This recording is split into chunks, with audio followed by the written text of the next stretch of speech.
있느니라. 아멘. 네, 오늘은 전사님이 빵점에도 만족이라는 설교 제목으로 여러분들과 함께 말씀을 나눠보려고 합니다.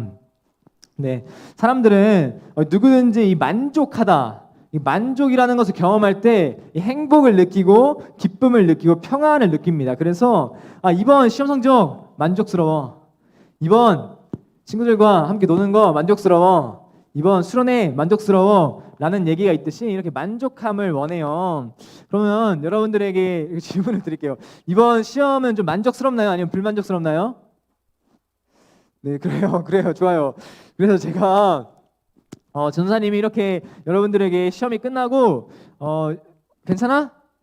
만족해? 이렇게 물어보면 친구들의 반응이 사실 한숨을 내쉬거나 아니면 많은 친구들이 좀 이렇게 말하기 쉽지 않아 하는 표정을 보이긴 합니다.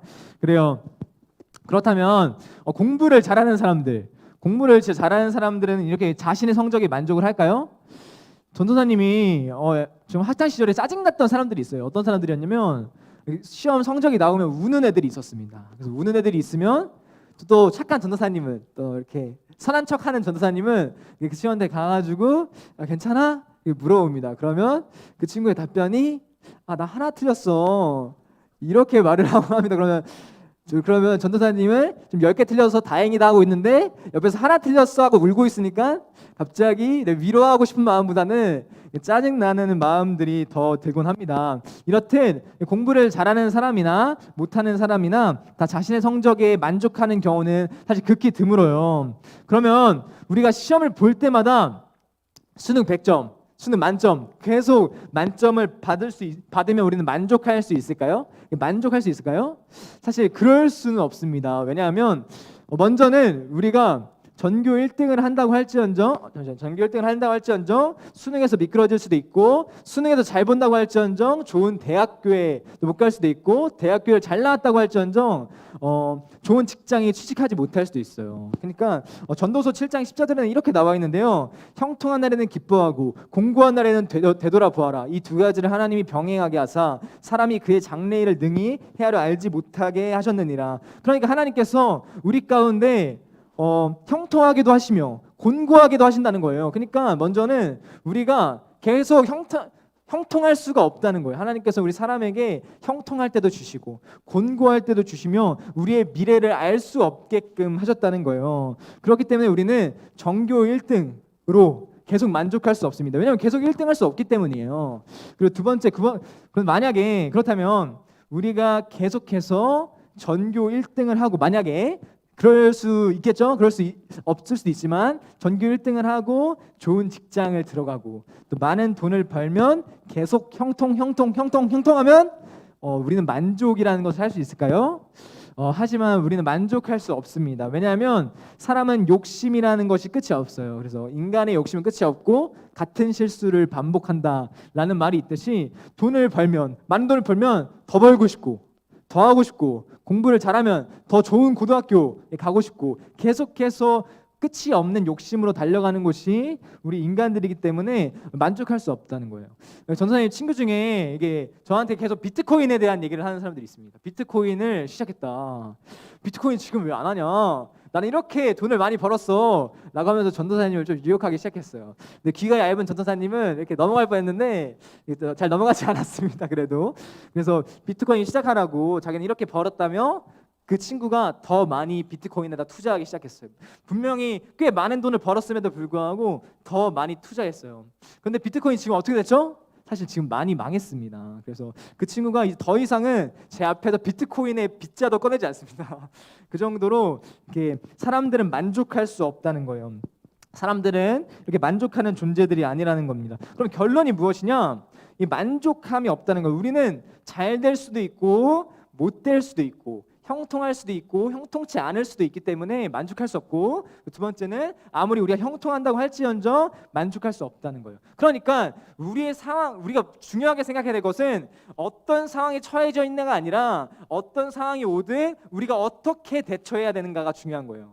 그냥 우리가 상황은 좋을 때도 있고 안 좋을 때도 있고 우리가 만족함이 없기 때문에 어떻게 우리가 대처하는가가 굉장히 중요합니다. 그러니까 이제야 이제 본문 말씀을 볼 거예요. 우리 같이 11절 12절 말씀을 같이 한 목소리로 읽어보도록 하겠습니다. 시작. 내가 궁핍함으로 말하는 것이 아니니라. 어떠한 형편에든지 나는 자족하기를 배웠노니 나는 비천에 처할 줄도 알고 풍부에 처할 줄도 알가 모든 일 곧 배부름과 배고픔과 풍부와 궁핍에도 처할 줄 아는 일체의 비결을 배웠노라. 바울이라는 사람이 이 편지를 썼거든요.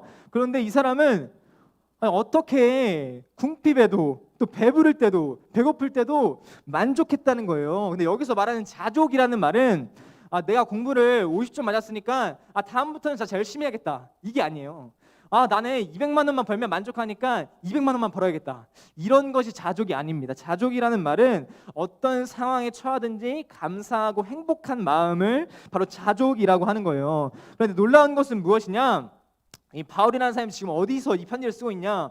감옥에서 쓰고 있다는 거예요. 감옥에서 나는 자족하다, 나는 만족한다라고 말하고 있는 거예요. 또 이 바울이라는 사람은 어떤 사람이냐면 바로 채찍에 맞고 복음을 전하기 위해서 채찍에 맞았는데, 이때 당시에 채찍은 이게 앞쪽에 그 고리가 달려 있어요, 철로. 그러면 이렇게 때리면 어떻게 되죠? 살이 박힙니다. 박혀서 뜯어내면 이게 살이 뜯어지고, 이런 채찍에 맞기도 하고 바울은, 그리고 돌에 맞기도 하고, 그리고 배를 타다가 배가 부셔지기도 하고, 강도질 당하기도 하고, 이런 삶 속에서 바울은 나는 자족했다는 거예요. 어떻게 우리는 시험 성적이 좀만 떨어져도 만족할 수 없는데 이 바울이라는 사람은 이런 고난 속에서, 이런 역경 속에서 어떻게 자족할 수 있는 것일까요? 우리 13절 말씀을, 그 비결이 여기 있습니다. 우리 13절 말씀을 같이 한 목소리로 읽어보도록 하겠습니다. 시작. 내게 능력 주시는 자 안에서 내가 모든 것을 할 수 있습니다. 이 말씀이 바로 만족할 수 있는 비결이에요. 이게 뭐야? 라고 생각할 수 있겠죠? 근데 전도사님이 이 말씀을 통해서 여러분들에게 전하고 싶은 메시지가 다 두 가지 있습니다. 우리 첫 번째 같이 한 목소리로 읽어보도록 하겠습니다. 시작. 하나님께서는 내게 능력을 주시는 이이시다. 우리가 이 비결이 뭐냐면, 어떤 상황이 오든 우리가 대처할 수 있는 능력이 뭐냐면, 첫 번째는 뭐를 믿어야 되냐면 하나님께서는 내게 능력을 주시는 사람이라는 걸 믿어야 된다는 거예요. 그래야지 우리가 어떤 상황이 오든 우리가 얻을 수 있다는 거예요. 능력을 얻을 수 있다는 거예요. 그런데 하나님께서 능력 주시면 내가 전교 1등 할 수 있어, 도박에서 성공할 수 있어, 이런 말씀이 아니에요. 내가 하나님께서 능력 주시면 다 할 수 있어, 이런 말씀이 아니라 내가 어떤 상황 가운데 있든지, 또 성적이 0점을 맞든지, 친구들 간에 왕따를 당하는지, 또 어려움 상황 가운데 있든지 하나님께서 내게 능력을 주시면 내가 거기서 자유할 수 있고, 내가 기쁠 수 있고, 하나님과 함께 행복할 수 있다는 거예요. 이게 바로 이 말씀입니다. 하나님께서 내게 능력을 주시는 이에서 내가 모든 것을 할 수 있다, 복음을 위해서 모든 것을 할 수 있다는 말이에요, 바울은. 그래서 이럴 때 기뻐할 수 있습니다. 우리는 이럴 때 우리는 기뻐할 수 있고, 우리는 행복할 수 있고, 어떤 상황이 오든 우리는 대처할 수 있는 거예요. 여러분, 기독교는 어떤 곳이냐면 내 자신을 마인드 컨트롤해서 절제하는 종교가 절대 아닙니다. 기독교는 어떤 곳이냐면 하나님을 의지하는 곳이에요. 내가 어떤 상황이 오든 내가 마인드 컨트롤을 해서 다시 정신을 바꿔서, 정신을 다시 다짐해서 다시 열심히 하겠다가 아니라 하나님을 의지하고 하나님께 기도함으로 인해서 우리가 그 어떤 상황 가운데서도 이겨낼 수 있고, 기쁠 수 있고, 행복할 수 있는 것이 바로 기독교입니다. 사랑하는 여러분들, 하나님이 우리에게 자족하는 마음, 능력을 주시는 이이심을 믿으십시오. 자족하는 마음, 기뻐하는 마음, 어떤 상황 가운데서도, 정말 학교에서 나를 괴롭히는 사람이 있을지라도, 또 어려운 상황 가운데 있을지라도, 친구들 관계가 깨지고 힘들고 싸우고 갈등이 있을지라도 하나님께서는 나에게 이 상황 가운데서도 기뻐하는 마음을 주시는 분이시구나, 나에게 자족하는 마음을 주시는 분이시구나, 나에게 평안을 주시는 이시구나 라는 것을 믿기를 바랍니다. 그래서 우리가 이 자족하는 마음, 기뻐하는 마음, 또 평안한 마음이 우리 마음 가운데 임할 줄 믿습니다. 만족할 수 있는 비결 두 번째 같이 한번 읽어보도록 하겠습니다. 시작. 감사함으로 기도하자. 우리 빌립보서 4장 6절부터 7절 말씀도 같이 한 목소리로 읽어보도록 하겠습니다. 시작. 아무것도 염려하지 말고 다만 모든 일에 기도와 간구로 너희 구할 것을 감사함으로 하나님께 아뢰라. 그리하면 모든 지각이 뛰어나 하나님의 평강이 그리스도 예수 안에서 너희 마음과 생각을 지키시리라. 아멘. 전사님 아까 전에 뭐라 했죠? 이 사람들은 자족할 수 없는 존재들이라는 거예요. 만족함이 없는 사람들이에요. 그런데 이 만족이 없다면 어떻게 느끼냐면 불안하기 시작합니다. 만족이 없으면 걱정이 되기 시작해요. 불안하고 염려가 되기 시작한다는 거예요. 우리는 미래를 알 수 없기 때문에 계속 걱정하고 만족할 수 없고 염려합니다. 돈이 많아도 누가 이 돈을 뺏어갈까 봐 염려하고, 전교 2등 3등 해도 더 높은 것을 하기 위해서, 전교 1등을 해도 더 좋은 대학을 위해서 염려한다는 거예요. 내가 이 자리는 뺏기지 않을까 염려하고 불안해한다는 것입니다. 그렇기에 우리는 바로 이 하나님께서 우리에게 능력 주시는 이이심을 믿고 우리가 해야 할 것은 뭐냐면 바로 기도하기예요. 기도하기. 하나님께 기도하는 것입니다. 하나님께 기도하고 하나님을 의지해야만 하는 것이에요. 그러면 하나님의 평강이 너희 마음과 생각을 지키신다고 말씀하십니다. 그러니까 어떤 상황이 와도 모든 일 가운데 기도와 간구를 하면 하나님께서 우리의 마음과 생각을 평강에 하나님께서 지키신다는 거예요. 바로 이것이 두 번째 비결입니다. 바로 하나님께 감사하고 기도하는 것. 그럴 때 우리는 자족할 수 있고 기뻐할 수 있습니다. 이렇게 기뻐할 수 있습니다.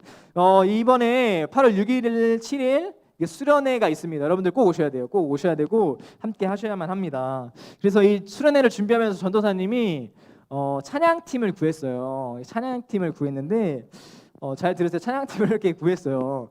그런데 한 찬양팀에게 먼저 문의를 했었는데 찬양팀을 이렇게 우리 교회를 위해서 섬겨주시는 것에 대해서 굉장히 좋은 반응이길래 정말 기대를 하고 있었습니다. 그런데 이 찬양팀한테 며칠 후에 연락이 왔어요. 띠링띠링 전도사님 이렇게 연락이 왔습니다. 그래서 무슨 말을 했냐면 찬양팀 하는 것이 좀 어려울 것 같습니다 라는 얘기를 했어요.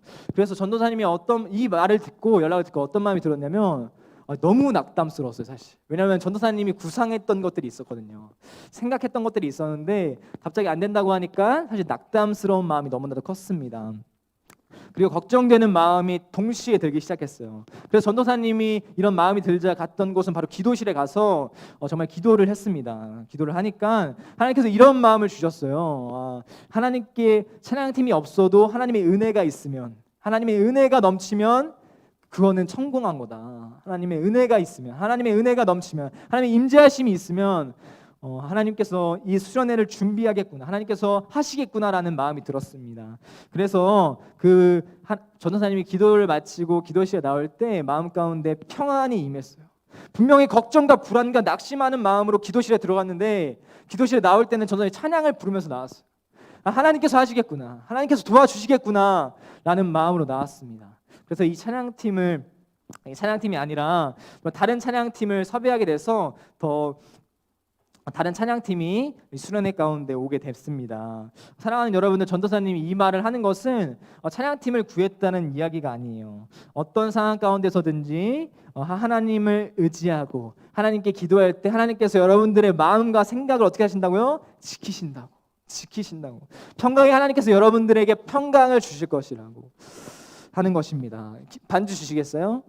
사랑하는 여러분들, 우리는 계속 살아가면 살아갈수록 어떤 상황이 우리 가운데 다가올지 몰라요. 어쩌면 하나님께서는 우리 가운데 형통하게도 하시지만 근심하게도 하시고 또 안 좋은 상황 가운데 있기도 합니다. 바로 이게 우리의 인생이에요.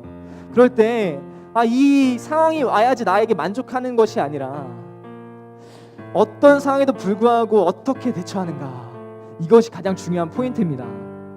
그럴 때 우리가 가장 어떤 상황이어든 가장 대처를 잘할 수 있는 방법은, 첫 번째는 하나님께서 능력 주시는 이시구나, 하나님께서 우리에게 능력을 주시는 이시구나 라는 것을 믿어야 합니다.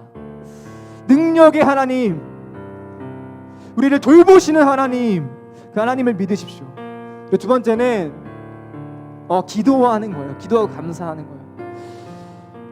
모든 일에 기도와 간구로 하나님께 아뢰며, 감사함으로 하나님 앞에 아뢰면 하나님께서 여러분들 가운데 모든 생각과 마음을 지키신다고 말씀하십니다. 그 능력의 하나님께서 우리 마음과 생각을 평안케 하신다고 말씀하십니다. 이 시간 같이 기도했으면 좋겠습니다. 혹시 닥친 어려움 때문에, 또한 학교 가운데 친구들의 괴롭힘, 또한 또 사람들 간의 갈등들, 또 어려운 상황 가운데 있는 사람들이 있습니까?